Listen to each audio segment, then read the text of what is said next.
Okay, so we are live again, and we're continuing with 2 and hopefully 3 new amazing guests and ladies. We are just awaiting one other panel speaker. She's caught in traffic, I think, or something like that. I don't know. But she will be joining us shortly. We need just to start because we all have, agenda to follow and people are waiting. So thank you so much for being with us so far.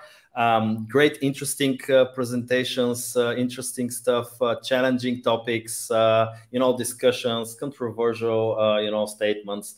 And that was everything that I was hoping about. And of course, technical issues, something that is part of every online conference nowadays, not only online.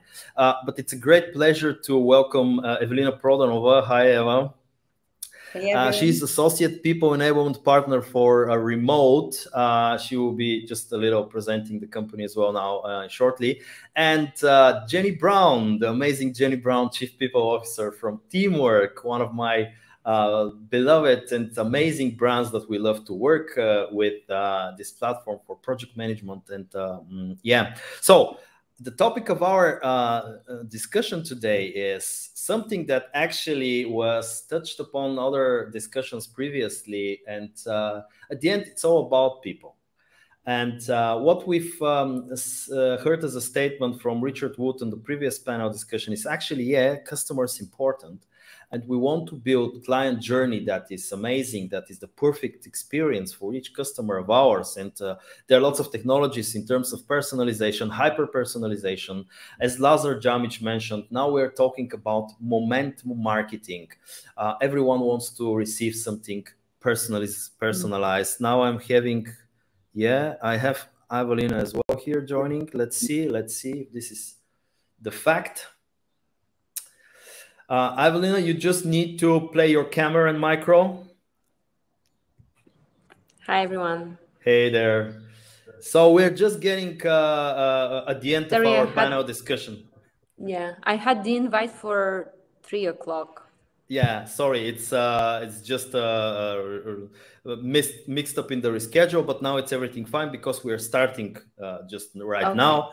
So thank you so much for being with us. Evelina is head of HR at HeleCloud, so she will be an amazing addition to this quarter of people that we're going to talk today about some interesting stuff. So we're going to talk about how the workforce and the way we work has changed, not only because of COVID, but because of technology, because of lots of other stuff. How we actually operate and organize people remotely. What are the challenges? What are the new trends? What we need to think about when we want to motivate someone that we never met personally. And everyone from the ladies here are working in companies that are having, different, they're presenting lots of countries, lots of people working for those companies in different geographical locations, and they have a quite good experience of, organizing remote work. So we're kicking off with a short just mission statement and presentations from each one of you. Evelina, maybe you should start. Awesome. Well, it's a pleasure to be here. It's an honor, I should say. And thank you so much for inviting me to be with you today. So you already said it, but hi, everyone. I'm Evelina. I'm an organizational psychologist who is very interested in development of people and cultures. And this is actually what led me to join Remote at the beginning of this year. And as it was given as a chance, of course, I'm going to share what we do. Remote is a fast-growing startup that allows opportunities to be spread around the globe. What we do is enabling employees to hire anyone from anywhere. And we provide access and opportunities to people everywhere so that they can build better lives for themselves. If we need to say that in a very practical way, what we do is we make it easy for companies to hire, onboard, and pay international employees and contractors. Now, I'm quite excited about this panel because I am very aware that we're not only going to speak about the future, but we're also going to speak about the now or the present of like the workforce today. What is the environment? What are the challenges? If I need to define like the environment at the moment in a very simple way, what I would say is, I think we live in the era of opportunities. And if there is one very major shift that we see happening, is that going from focusing on the input versus focusing on the output. I'm very excited that we're going to go into more details of what remote work means, what it brings its challenges, and all of that. But I'll also want to give the chance to Jeni and Evelina to share a little bit about themselves and their companies. Thank you. Thank you. Jeni? Thanks, Evelina. So yeah, hi, I'm Jeni. I'm delighted, honoured and privileged and all of the above to be on this panel today. It's great to have the opportunity to support Limicon, who, as Ivan said, is a customer of ours, a very valuable and valued customer.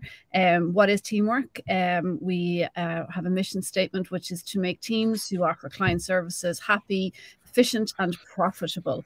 I work as the Chief People Officer, and like many organizations in the tech sector, we have people working globally, remotely, across 21 locations. We are headquarters in Cork in Ireland, which is at the very bottom, right by the sea. Beautiful city. If ever anybody is in the area, do call in and for sure. Hi.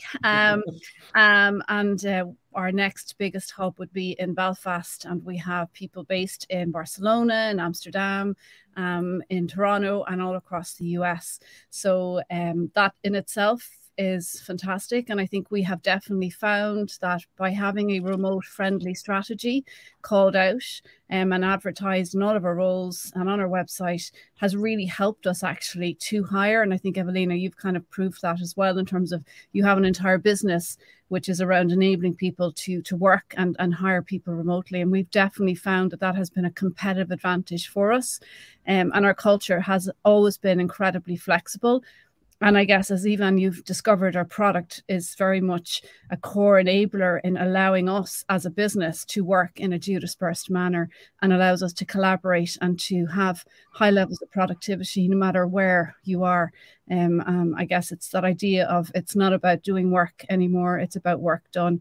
And certainly that's very much at the core of the way we do things. So excited to be on this panel and have the opportunity to talk about it a little bit more. Thank you, Jeni. Via your clients, actually, you are generating lots of data and information about their behavior and work environment and work ethics and work behavior. So it will be really great to share with us some insights about that. And Ivelina, hi. And sorry once again for the wrong email invite 1 hour later. So really no worries. Really happy to be here, and again, honored to be invited. We have a great panel here, and for all of you, hi.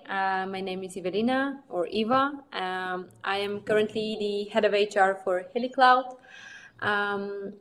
HeleCloud is heavily involved in AWS, Amazon Web Services, technologies, and we have been working with customers all over EMEA and even beyond to provide different projects and help them. So essentially, working in a tech company allows us to be more flexible in these times, but I do think that the topic for work for life and live for work, and the balance and the ever so changing working environment is in the moment is of high importance, and it's something we've been working on in the past 2 years in the company. We've been working a lot with our leadership teams and our leaders to empower them and to be able to work and be competitive on the market, even if we don't see our colleagues on a day-to-day basis. I am in the office at the moment, and we started going to the office more often, but still, it's a hybrid. It's a hybrid model, and we shouldn't deny it. We should embrace it and make the most of it. Yeah, totally agree. Picking on that, I recently saw a questionnaire in LinkedIn. There are lots of such nowadays, but it was actually there was lots of answers, around 1,000 or something like that, regarding what kind of work you're preferring, so remote office or hybrid, and the majority said hybrid. So it's really something that we don't want to, you know, underestimate, because now, okay, remote work is amazing, but it's still, we need still the human interaction, which is quite important. And something very interesting that Lazar Djamic said previously on the previous panel, till now they were like out of office emails, you know, like you're getting out of office. Now I'm not out of office.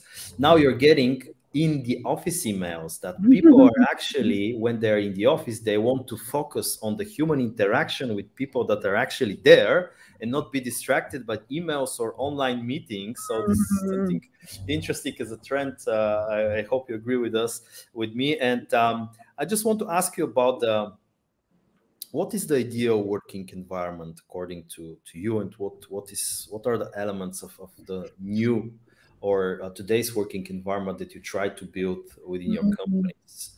Jeni, maybe you?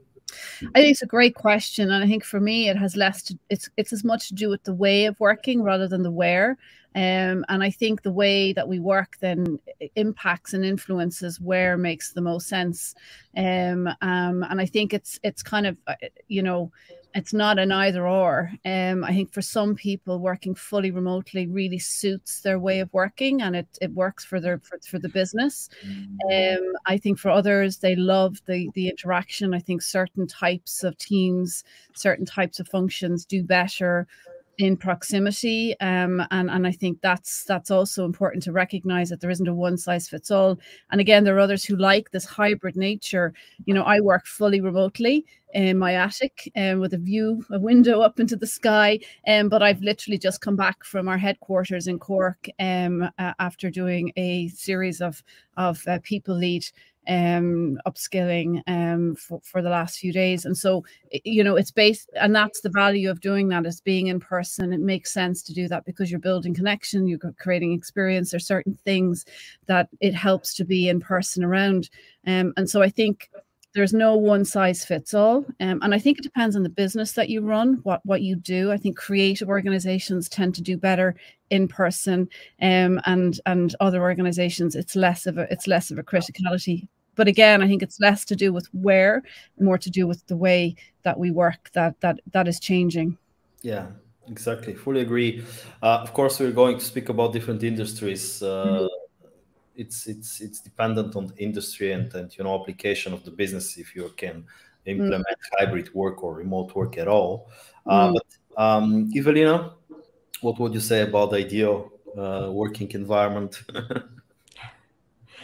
I think it's also the one that gives flexibility to people, especially the newest and the youngest generation that is entering the labor market. They are, I think, also very appreciative of the flexibility that we have, and even all of us.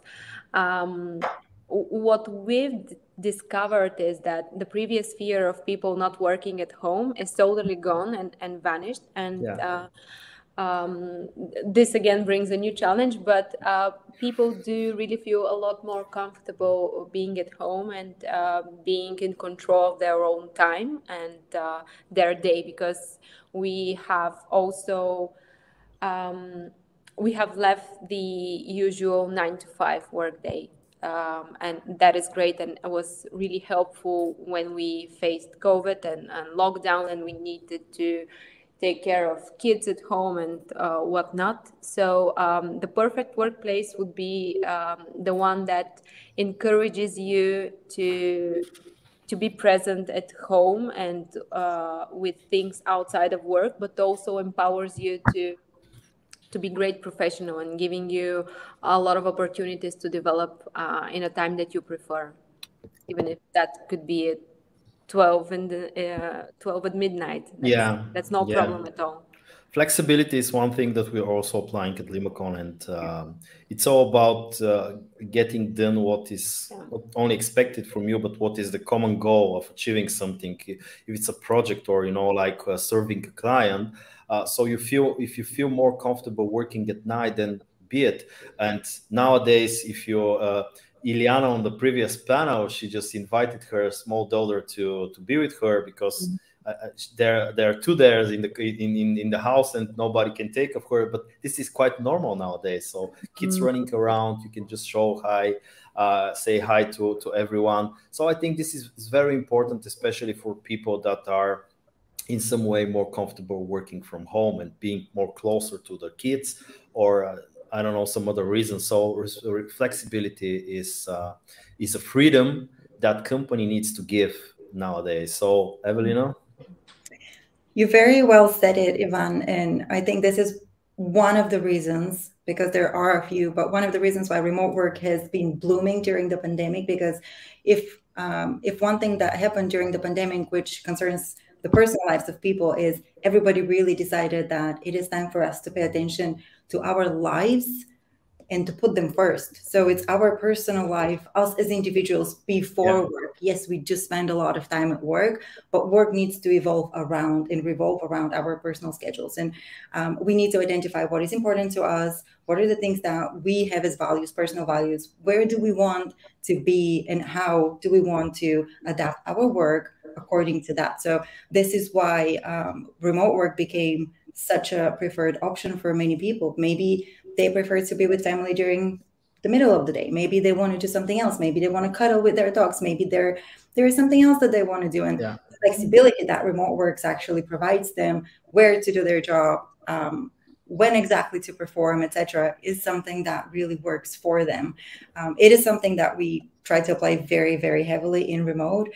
We put the person first, and individuals are important. We as humans are important, and that's why we don't believe in like work life and that kind of direction, but we actually want to reverse it and put our life first and then work around it. So I would say in a very brief sentence that the perfect work conditions would be just those that fit your preference and your schedule. It might be hybrid for some people. It might be remote for other people.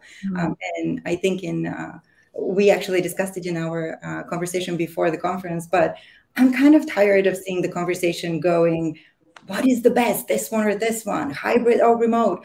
I don't think that we should be like fighting which is the best one. I think we should look at each one and figure out how each one will actually be organized in a way that serves each one of those groups that want to be in it. Hybrid work, great. What do we need to do in that environment so people who are in there thrive and feel great?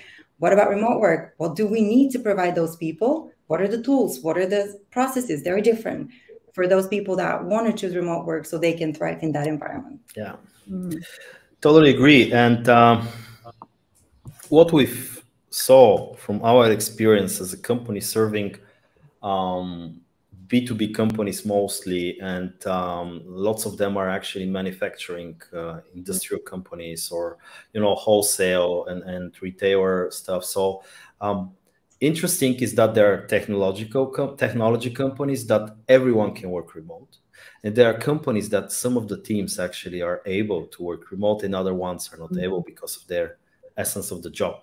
And I think in a short term after the pandemic, this created, tensions, conflict. And I think right after that, lots of companies realized that this cannot be fault. You cannot change the way that the person serves someone on, in the grocery store, or he needs to drive something to someone, like logistics or stuff. But you can give him a company culture that has a company code and says, really, these values and these rules are for everyone. And of course, remote work cannot apply to each one, but there are those things that can apply to everyone. And the other thing is exactly flexibility, because now you can also choose, let's say, if you can work a little less than a whole day, or then you can work during, like later hours or so. This is also something that was, promoted during the pandemic in order to get this equality between different departments in companies that cannot allow themselves. They don't have the, the luxury to be fully digital, remote, and so on. And I think, Evelina, you're working with such companies, right? Because maybe some of them are also trying to hire people to work in departments or stuff. we do have companies that hire remote teams, diverse teams.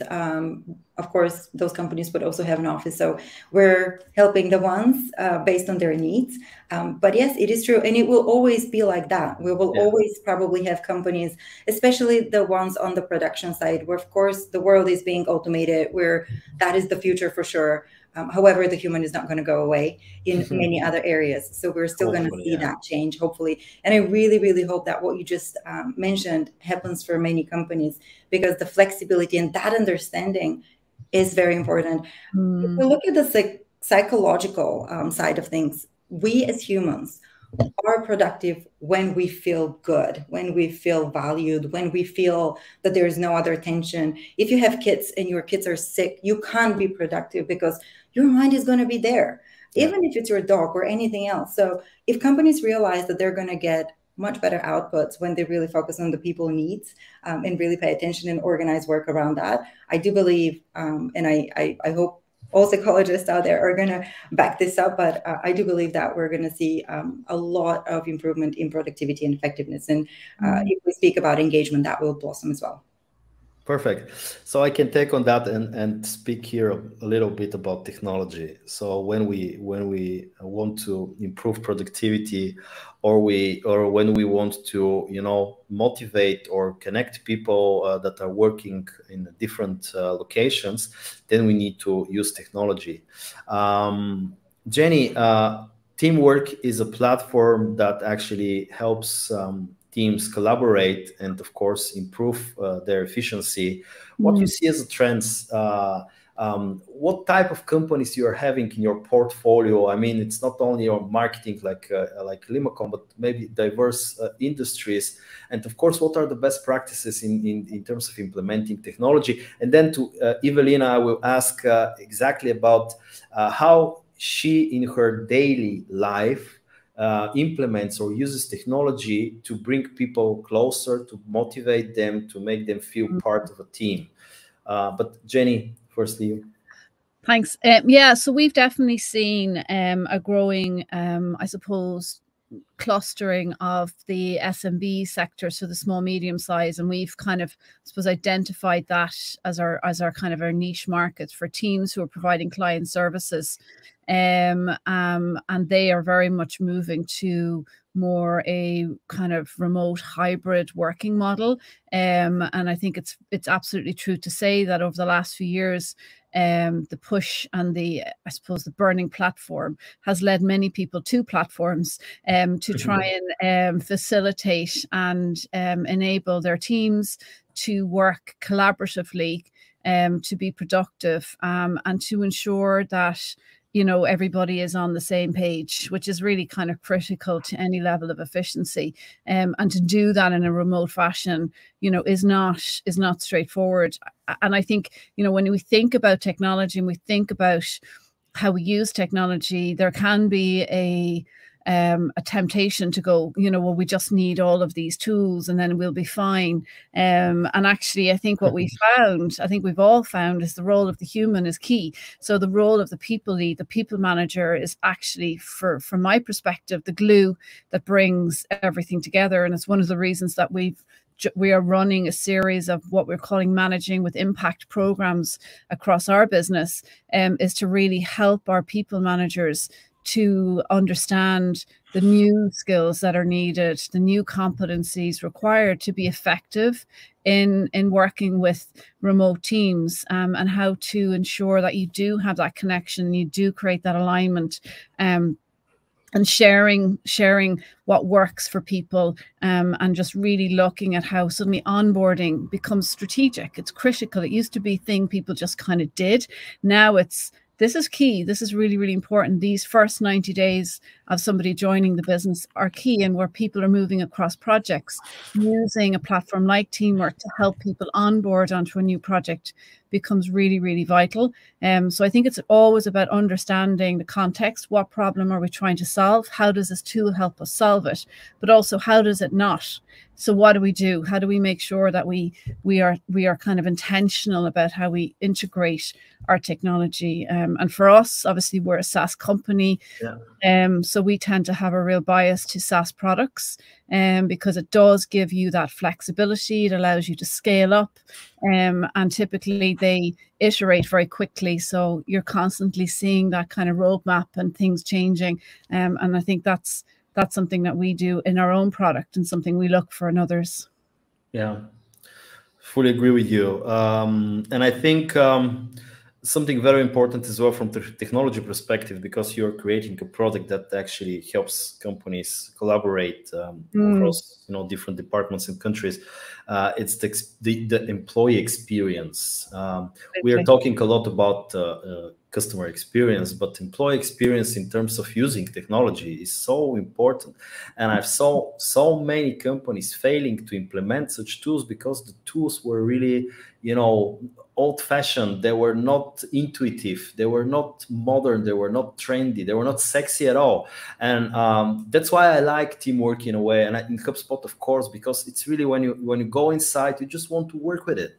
Yeah, and I think that's a really, really good point. I mean, I think there's an increasing perspective or understanding that customer service, customer experience is the flip side of employee experience. And I think, we've definitely done a lot of, I suppose, invested in our tech stack over the last year and more, and very much making sure that user experience, the people experience, the human experience is centric to the decision making. And I think traditionally big systems were bought by the administrators of those systems, so they worked for them, but they were never piloted. They never brought people in to test them, to check, to get the feedback, to see actually what's my experience of this. Is it helping this problem I have, or is it just creating a different problem? And I think there's real value in really bringing, kind of taking that design thinking perspective and framing it in that way, and understanding that all technology is a tool, and if it doesn't solve a problem, there's no real value. You're just wasting more money and you're just creating more friction in your business. Sometimes less is actually less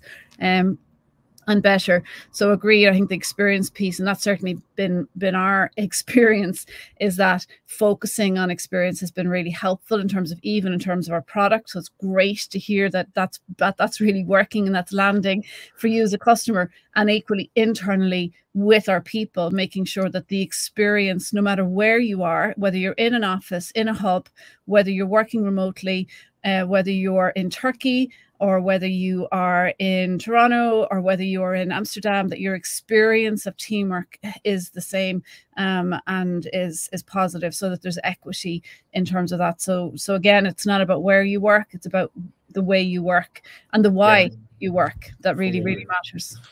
Fully agree. I like actually the title, because Evelina here is head of HR, but I like more your title on LinkedIn, People Operations Director. So you're quite responsible not only on hiring or finding the right people to fit in the right teams, but also to streamline and build processes that can maintain this glue really strong, and people can feel part of a team, part of a greater mission, part of the company. What are the tactics or I know examples from your work life? As Evelina said, there is nothing that is really the best or something like that, but what works for HeleCloud, which you can share with us as well? Yeah, indeed, people is a lot more even suited to what we usually do, because at the end of the day we work with people and we work with their profession, we work with their emotions, etc. Changing our work environment drastically really put a challenge in front of all human resources or people professions, and we needed to think outside of the box, as cliche as it sounds, and we needed to find new ways to do our job.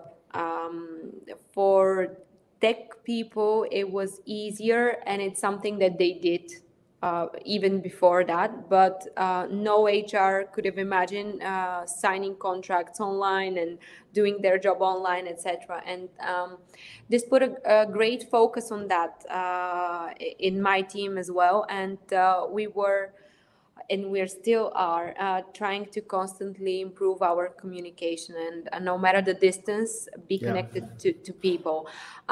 What worked for us and what really helped us was focusing not only on technology, which is a great part of this journey, but also focusing on our emotional intelligence and how we communicate with each other. Communication is key.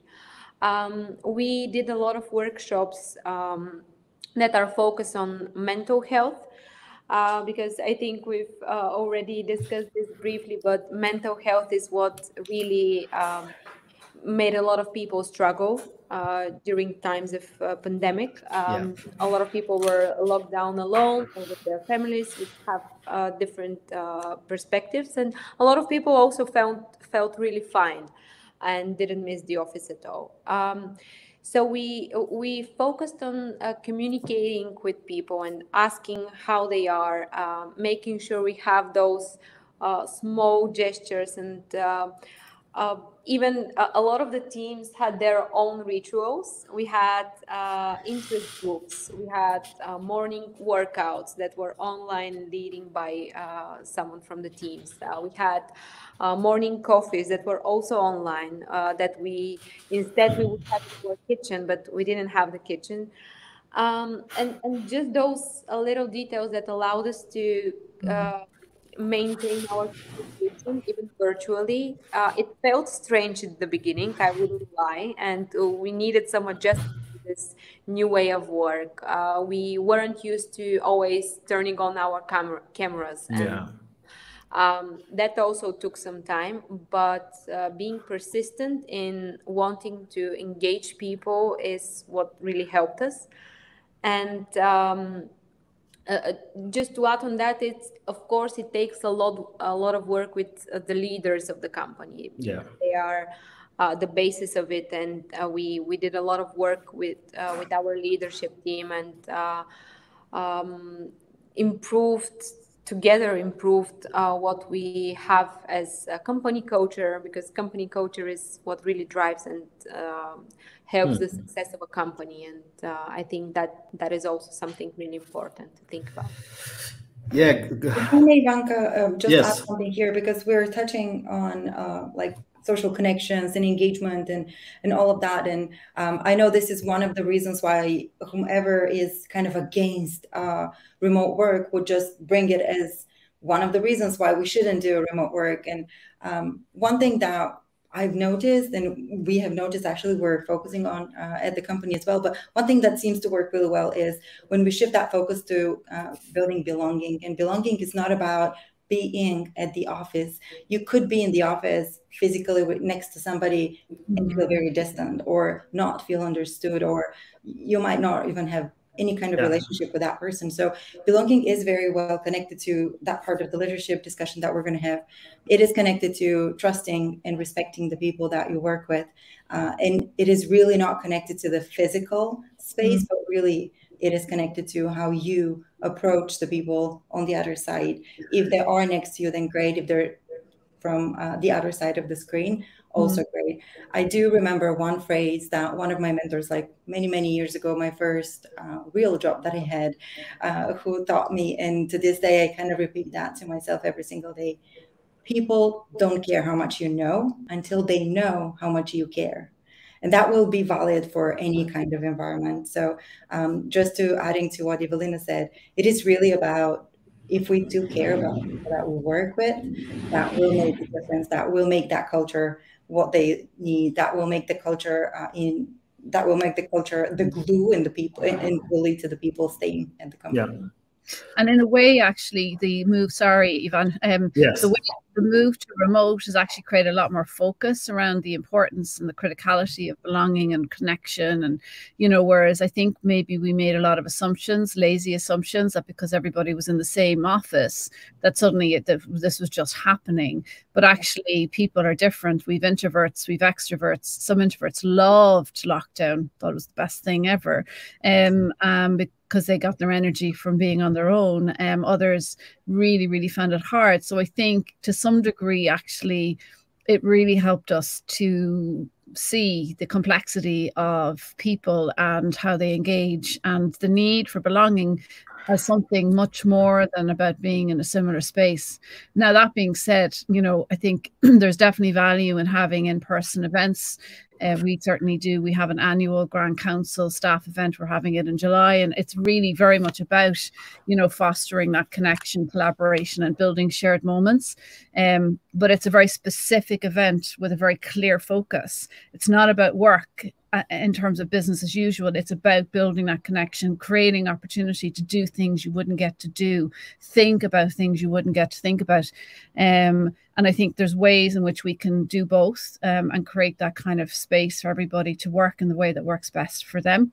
But I think actually, in a funny way, I don't think I've been on as many panels since remote talking about connection and remote, or connection and belonging, and the importance of really, you know, creating boundaries and managing self. I don't think I was ever on anything to do with that before COVID. Yeah.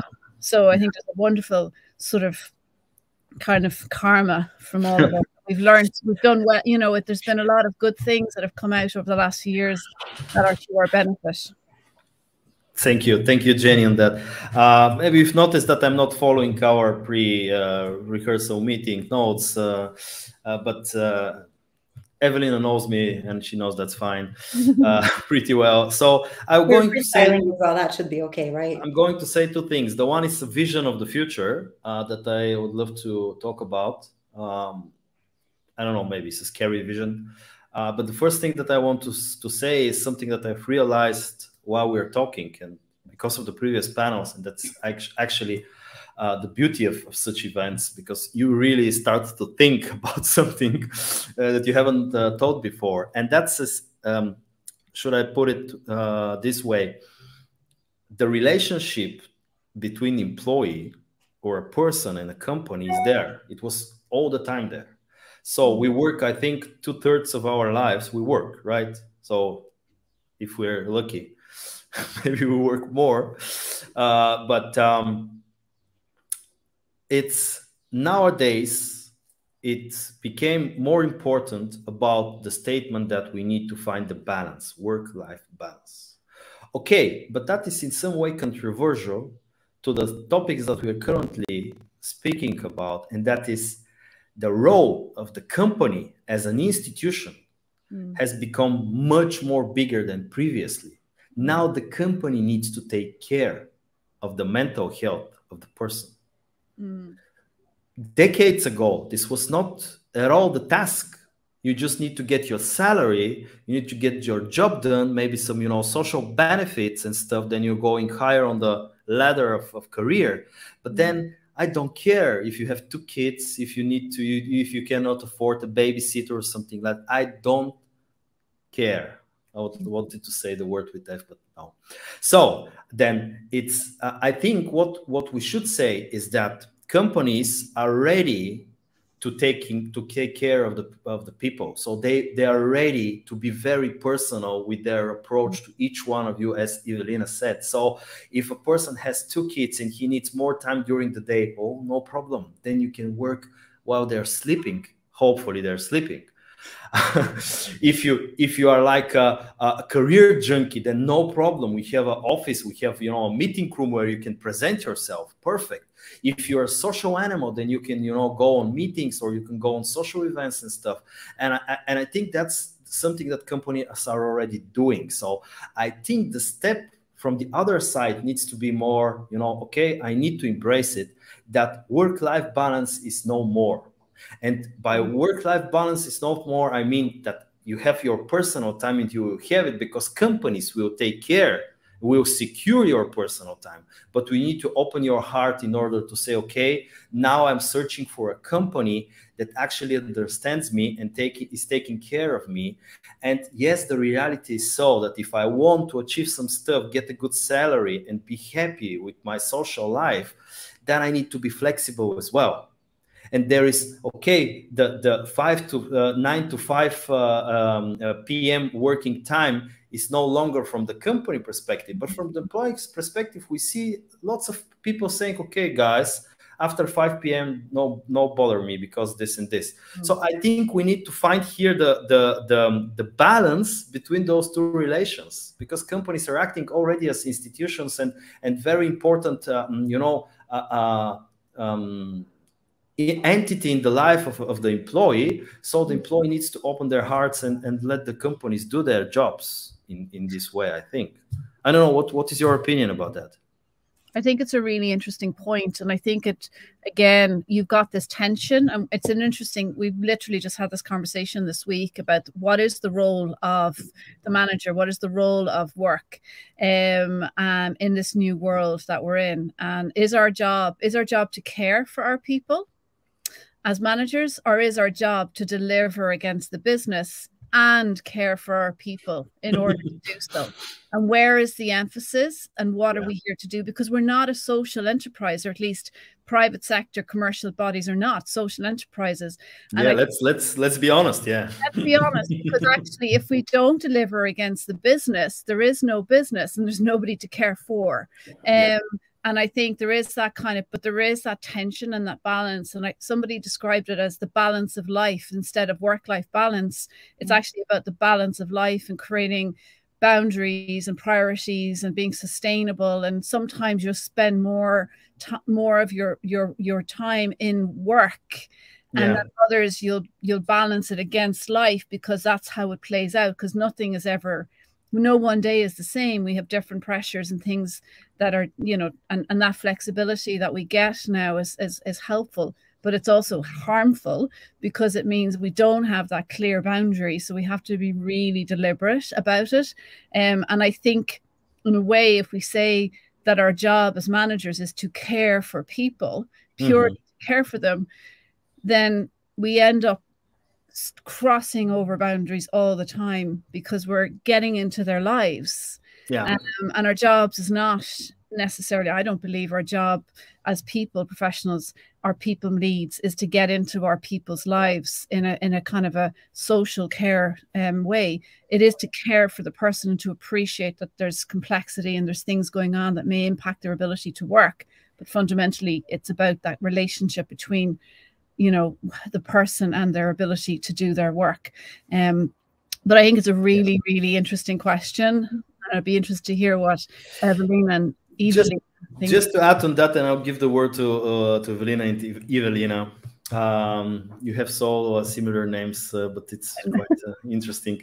I think the first task that the company has to perform today when working with a person, and this is all your job, and at least Jeni's and Evelina's job, is to be in some way certain or sure that this person enjoys working for this company.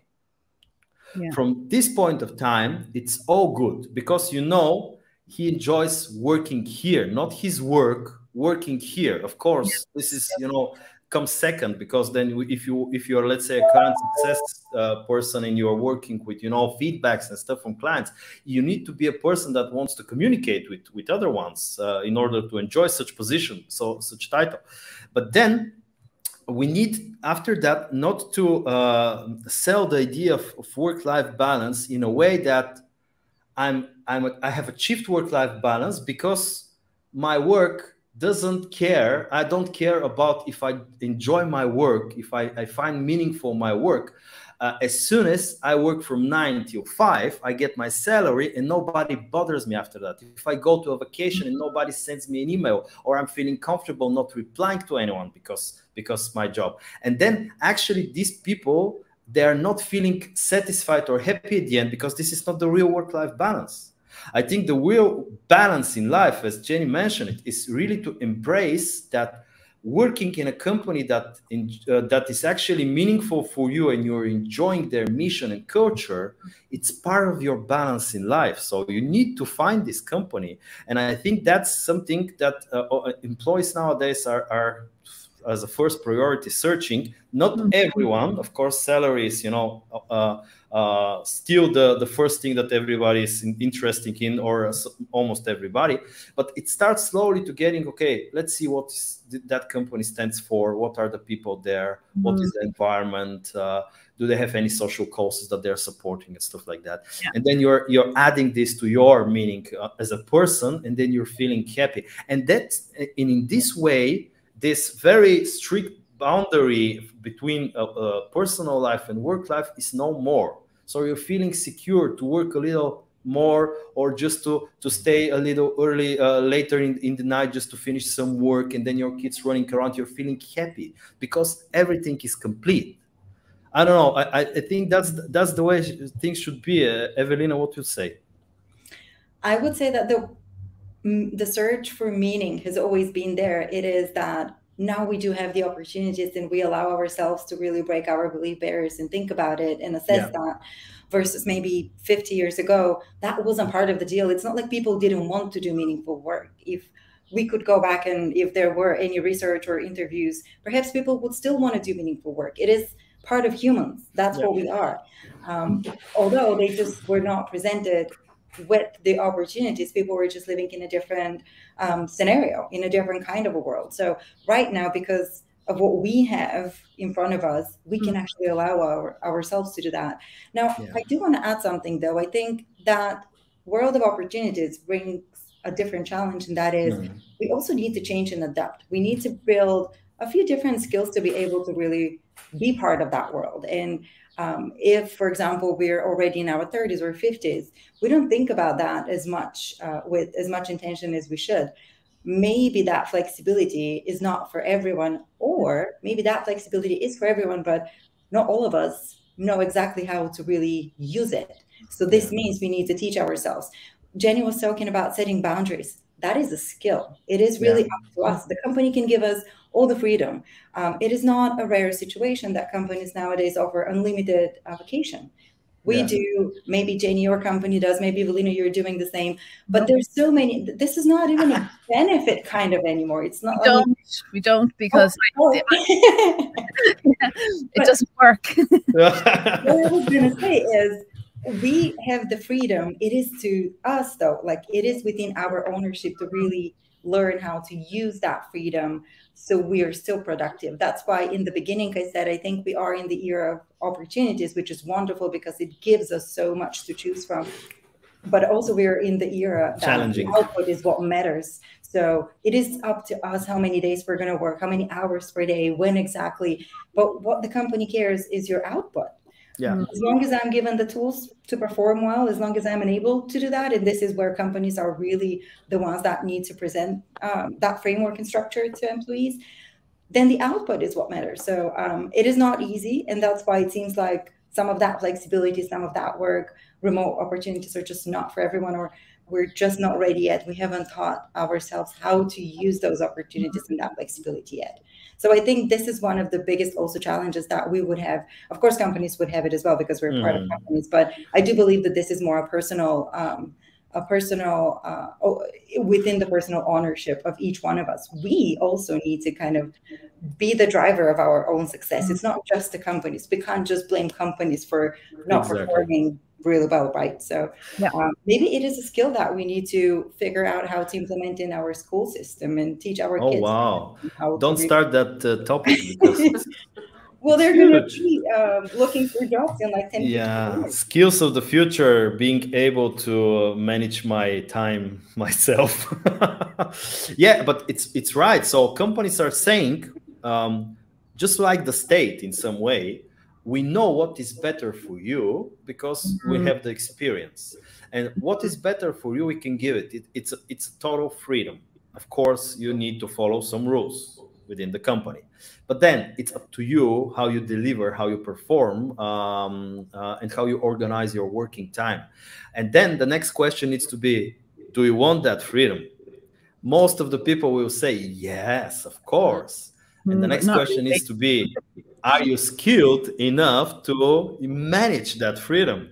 And exactly that is the next level where companies are coming with, you know, programs or I don't know, internal trainings of how to find not the work-life balance, but the balance, how to search meaning within the company, how to be proactive, how to be an active member of this community, because a whole company is actually a community of different diverse people, and you can, you know, like have something so much for winning with conversations and projects and so on. So I think that's the next level where companies are coming again in and say, okay, now guys, we're going to teach you, and if you're feeling quite well with this freedom, then please use it. And then, as Evelina mentioned, there are lots of people that are saying, no, I'm not skilled at this moment to be able to use that freedom. If I work from home, I'm just distracted. I go and I do an afternoon nap, 2 hours, and then I'm wasted. So please leave me the restriction to use the office at the normal office hours. Okay, no problem. And that's something that companies are actually, it's exciting that we can give them, we can give to the employees, but it's also another task that someone needs to perform, another process that we need to follow, and we need to know each one of our employees, his personality, what are his, you know, preparations, and what he likes to do or not to do. I hope, Evelina, you agree with us on that as well. I was just about to say that it's perfectly normal, and part of the diversity in each company and each team is accepting people who they are and not wanting to change them. And it's perfectly fine if someone wants to work from 9 to 5 and not a second more. Yeah. We don't need people that are everyone is a high performer and everyone is doing so much work, because we need balance, and balance is having different people with different of work and different priorities, and this is what really helps the culture be very rich and just helping everyone to feel comfortable being themselves. Yeah, totally agree. And totally agree. The balance is there, and it's a very slippery slope talking about balance, because it's really the accountability when you have freedom is enormous, and a lot of people don't want to take it, and that's fine. That's perfect. Yeah, I think it's really challenging and tough for companies to be able to solve task one when hiring remotely. So to be sure, or at least, you know, to some degree sure that this person that you hired from Guatemala and he's totally different, let's say, from his culture, nationality, and so on and so on, he feels pretty well with what you're doing. He knows the company values, missions, and stuff. He feels quite well within the team. He has, you know, like he's very active in talking in the chat and so on and so on. And these are signs that you can say, okay, we hired a person that he really likes us, so we can start then giving him our, you know, freedom if he wants or if he doesn't want.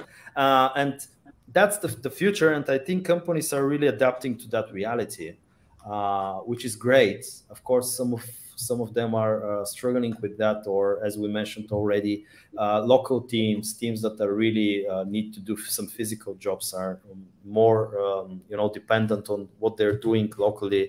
But what I saw is now, due to the massive globalization of workforce, you are not dependent anymore on the local workforce market. And then you can choose, and which is good in some way, but then the global competition wants also someone from your local market. So you need also to go, because we start slowly to let's say in the recent couple of years we had interviews with, you know, new employees. We lost some of them. They were amazing fit to our company. We lost some of them because they were hired remotely from another company, let's say in Ireland, not working from Teamwork, but I don't know, maybe for HubSpot or something. But this competition needs to be realized for every local company, and there are, you know, ways to choose. If you are saying, okay, I'm fine with that, I'm just getting here what is left from the workforce market, or then I'm going also global and use platforms like remote to be more effective in hiring. We are actually up with our panel. today. I would love to give you a few words to say, but just really a couple of sentences as a final statement. So Evelina, I will start with you. I'm actually going to build on what you just said, because yes, it is difficult to hire talent at the moment. And I do believe that we shouldn't only be looking for a person who really likes the company and all of that you mentioned. That is very difficult because you're not part of it. You can't really, I mean, you can connect to the mission. You can say, well, I really feel that this is a great mission. However, we live and behave based on what our core values are. And I know values has become a very big word in the corporate world in the last a few years or more. But if we really hire for values alignment, and if we really hire only for that, and we make sure that the people we bring in are from different backgrounds, they come with whom they are, like their whole selves, etc., then we're going to be really more successful. We shouldn't care if they really like the company because they don't know the company, but we definitely should care if they really align with the values of the company. And then from there on, it is everybody's mission to really contribute and build that community together and that culture together. So I would say one major thing that should never be an exception will be the values, and values-based culture, although it sounds very kind of easy to accomplish, which is really, really hard.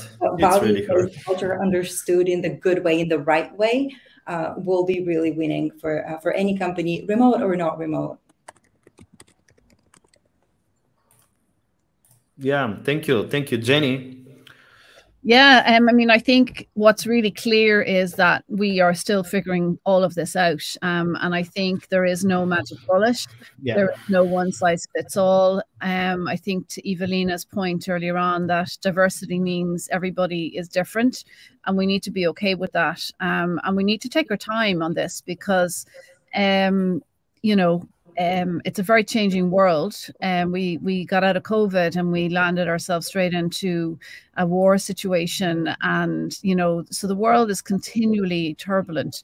So we need to, I think it's important to be patient, take our time, bring our people with us, understand what matters to them, understand what matters to us as a business, and what we can promise and what we cannot, and how we deliver on that. I think we just need to be very true to ourselves, and to the point that Evelina is making, you know, very much aligning our people to values and realizing that actually we kind of need to start everything from scratch and assume we know nothing about how we work going forward, and really be open and intentional about how we do things. But very much at the center of everything, it is about people and it is about their experience of work.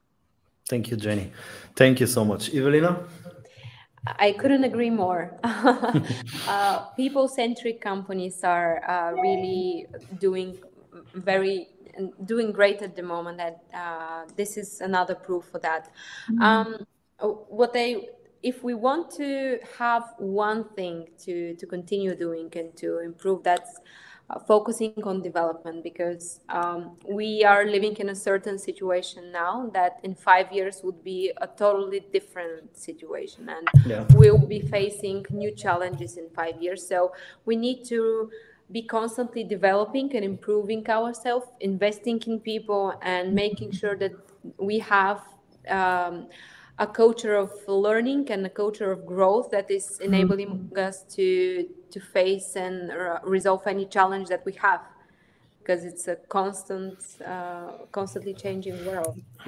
Yeah, it was something that we already also united as a statement in our rehearsal meeting. So it was that companies, but also employees, need to understand that it's from now on, from now begins the era of constant development, adapting, changing. So it's in the past, the moment where you worked 10 years in a company, the same thing, same day, and that is fine with you, and that is fine with the company, that is fine with the world. So we just need to live in this new era, and to be positive, intentional, as Jeni mentioned, and to try to solve this puzzle, and of course put always always the human in the center of everything. So thank you so much, ladies. It was an amazing experience meeting you, talking with you. I wish you all the best. Let's stay connected. Who knows, maybe very shortly we'll be having another event that we can specifically focus on the topic that we've discussed today and elaborate more on that. Thank you so much, and have a great Friday. Thank you so much, Ivan. Bye. Bye-bye. Speak soon.